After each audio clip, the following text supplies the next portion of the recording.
pẹ̀lú bí awuyewuye bó tún ṣe jáde ní ààrin Aláàfin Ọ̀yọ́. Kábíyèsí Ọba Abdulhakeem Abímbọ́lá Ọ̀wádé àkọ́kọ́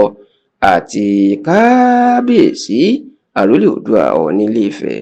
Ọba Babátúndé Ẹniìtàn Adéyẹyè Ògúnwùsì. Níṣe ni ẹni tí ọ̀rọ̀ náà tí ó mà kàn jù tó jẹ́ pé òun ló wà láàrin gbogbo rògbòdìyàn àti gbàásgbòs tó fẹ́ máa ṣẹlẹ̀ yìí. ìyẹn gbajúgbajà oníṣòwò ọmọ bíbí ìlú Ìbàdàn ní ìpínlẹ̀ Ọ̀yọ́ ni olóyè Dr. Jibril Sanusi. ó mà ti sọ̀rọ̀ lórí ọ̀rọ̀ náà tó sì ti sọ èrò ọkàn ẹ̀ lórí ọ̀rọ̀ tó ṣẹ̀ṣẹ̀ fẹ́ dá awuyewuye tuntun sílẹ̀ náà. kì í ṣe ìròyìn mọ́ pé láti ìgbà tí Aláàfin Ọ̀yọ́ tí kábíyèsí ti gorí àléfà lọ́dún yìí, òun ni awuyewuye ìjà àtìkòrógún ló ti ń lọ láàrin òun àti Ọọ̀ni Ilé-Ifẹ̀ tó sì jẹ́ pé níṣe òun ni ọ̀rọ̀ ìjà àti orogún àwọn méjèèjì ló kọ́kọ́ dé síta nígbà tí Aláàfin Ọ̀yọ́ tó kìlọ̀ fún Ọọ̀ni wípé bó ṣe fi Dọ̀tun Jibril Sanusi tó ṣe fi jẹ́ ọ̀kan lọ́mọ ilẹ̀ Yorùbá,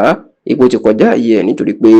Ọọ̀ni ò láṣẹ láti fi èèyàn joyè kọjá ìlú Ilé-Ifẹ̀ lọ, àti pé oyè tó bá ti kárí gbogbo ilẹ̀ Yorùbá, òun Aláàfin Ọ̀yọ́ tó ń jẹ́ bí olórí gbogbo ọba ilẹ̀ Yorùbá pátápátá,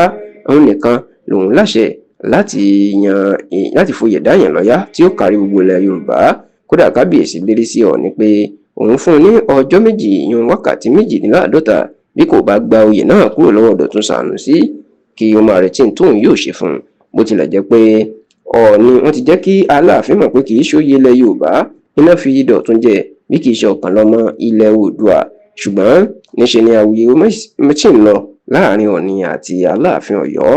ṣá o nínú ọ̀sẹ̀ tí a wà yìí láriwo ńlá tó tún jáde nígbà tí Aláàfin Ọ̀yọ́ tí ó kéde pé òun fẹ́ fi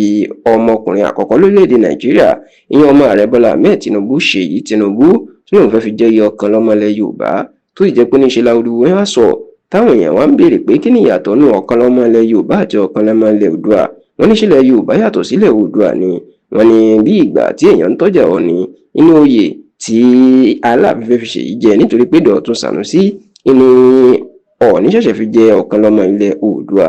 ṣá o nínú ọ̀rọ̀ tí Dọ̀tun Sanusi tí ọ̀rọ̀ náà tó kàn jù tó sì jẹ́ pé ọ̀rọ̀ ẹ̀ ní ọ̀pọ̀ àwọn èèyàn ni wọ́n ń retí láti gbọ́ nínú ọ̀rọ̀ tó sọ, inú ti jẹ́ kó di mímọ̀ pé ọ̀rọ̀ náà ò ṣe nǹkan kan, òun ò bínú òun ò sì bá ẹnikẹ́ni jà. nínú àtẹ̀jáde tí